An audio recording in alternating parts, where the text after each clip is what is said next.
Most men think if their wife or partner is being cold and distant, the best thing to do is lean in and try harder by doing more than they ever have before. From the inside, this feels logical and like it's the responsible thing to do because doing nothing feels like giving up. But the truth is, from her side, trying harder is often the exact thing that convinces her it is over. So in this video, I'm going to break down why that happens, what actually is going on beneath her coldness, and the specific shift that changes the trajectory before she's emotionally checked out for good.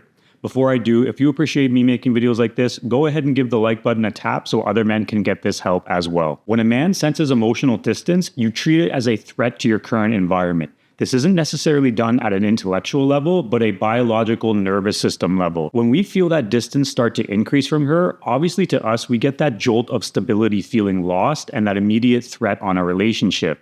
I know from my experience, when my ex-fiance completely broke my heart and told me she didn't know if she loved me anymore, I immediately just panicked into the repair mode and thought I had to just show her how much I cared and reassure her how much I love her. I thought I could just explain myself better and she would then work with me to fix whatever I did wrong. I mean, listen to the language of my thought process because that was exactly what it was. It sounded like somebody who had zero clue how to lead his lady in a relationship. And that was the truth. I had no idea what I was doing. The previous decade of relationships before her, it was the same thing for me, which is why I kept getting the same failed results. What was so difficult for me to understand at the time, and probably for you if you're in the situation right now where she's pulling away or becoming colder, it's difficult to understand that she's not actually asking us to convince her of anything. She's actually trying to feel something on her own. And every time you push emotional closeness when she's feeling like this, you're subtly communicating that you can't be okay unless she closes that distance back to you. Even though you're communicating that through your actions, she doesn't consciously think that you're weak, but she can intuitively sense the emotional instability on your end. This starts to decimate the attraction between you two because attraction responds to grounded presence. So even though trying harder feels very loving to you, it becomes the feeling of obligation and emotional noise to her. What I struggled with for the first half of my adult life was not understanding how emotional distance just doesn't work like physical distance.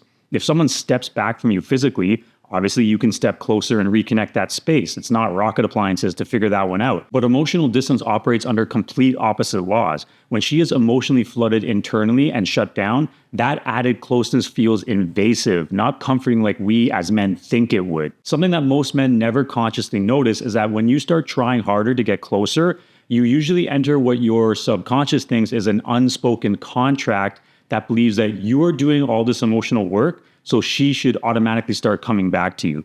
You don't have to say that directly to her, but she's going to feel that urgency and neediness underneath all that extra effort you're putting in. She can feel that immediate shift in effort, and the attachment communicates an unspoken fear of losing her. This quiet contract actually becomes quite suffocating to her, not because she's being cruel to you, but because you've now placed whatever happens next with her in charge of what happens with your emotional stability. And I promise you, it took me almost a decade of getting heartbroken to figure it out, but no woman wants that role. So if getting her to talk more and reassuring how much you love her doesn't help her become less distant, what is it that women actually respond to? Women respond to emotional conditions. When there is uncertainty and she is going through sorting out her own emotions, what are the conditions that you hold yourself in while that uncertainty is kind of roaming around and existing? And the problem is, while she's unconsciously monitoring how you behave when that cloud of uncertainty pops up, most men do all of the things to signal they are trying harder and present their own emotional instability, which just pushes her further away because you're now putting increased pressure on her.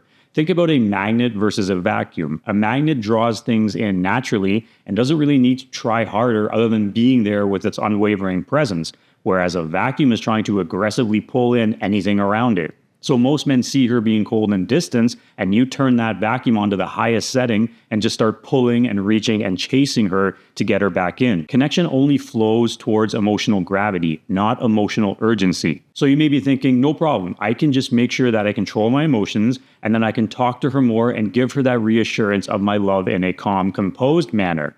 Don't make this mistake. Talking feels productive to men because it gives this illusion of movement and stuff happening. But when she's emotionally withdrawn, even if you're doing this while being composed, talking often feels like interrogation or more persuasion to her. You're asking her to process out loud something she hasn't processed internally yet. So every conversation where you're seeking reassurance or trying to get her to understand how strong your feelings are is going to add friction to her instead of clarity. Women do not care about how you feel about them. She's trying to internally process why her feelings for you have dissipated, and that is the only thing that matters to women, how you make them feel. Leadership is knowing when to stop pressing. Emotional leadership in this phase does not mean disengaging completely, and it also does not mean hovering anxiously either. It means staying open without being the vacuum, being warm without pursuit, and having confidence without seeking reassurance from her. This is actually the hardest posture for men because it feels passive, but it actually isn't. It's restrained strength, and restraint leads to confidence in the female nervous system. Since she doesn't need more proof or effort from you to show how much you care,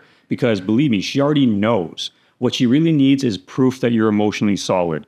The biggest part of being emotionally solid is being able to not only just show calm, but actually be calm internally. This may sound oversimplified, but when you are calm, you are signaling to her that you can create safety while showing strength and that you have self-trust in your ability to lead.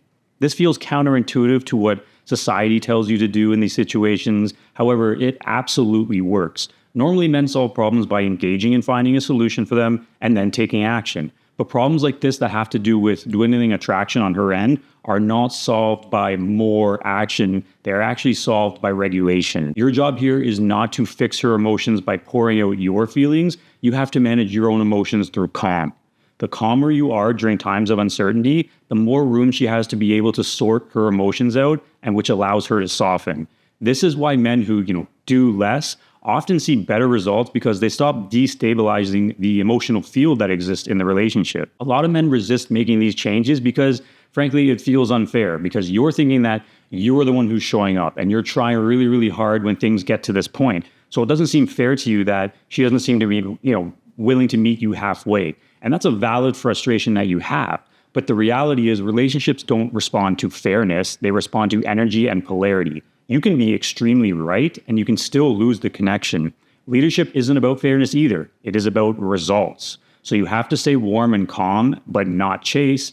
And most importantly, stop emotionally narrating the situation to her and don't make her distance the center of your identity and emotional stability. This is the only thing that works to rebuild attraction because she starts to experience the contrast to A, what she expects based on how you've shown up before, and B, how conventional wisdom says relationships should be healed. You have to be the man that can accept some distance and space without punishing her or abandoning her emotionally by being calm without having full control on where the relationship is headed. When you can do that, you are showing her the skills that are extremely rare for men to have, and that is where the rarity creates value, and that starts to unlock her nervous system to being safe emotionally again. If you are currently dealing with a cold or distant partner, you have to turn your mind away from tactics or trying to prove to her how much you love her by trying harder.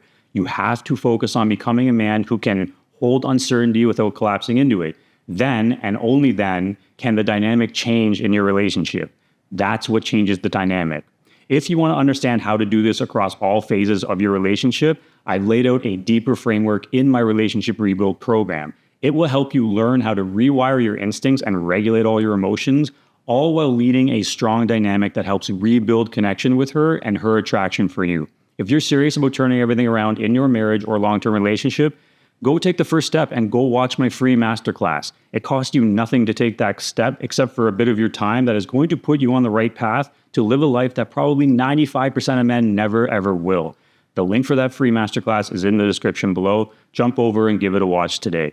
If this video helped you, please tap the like button and subscribe to the channel for more content just like this. I'll catch you guys in the next video.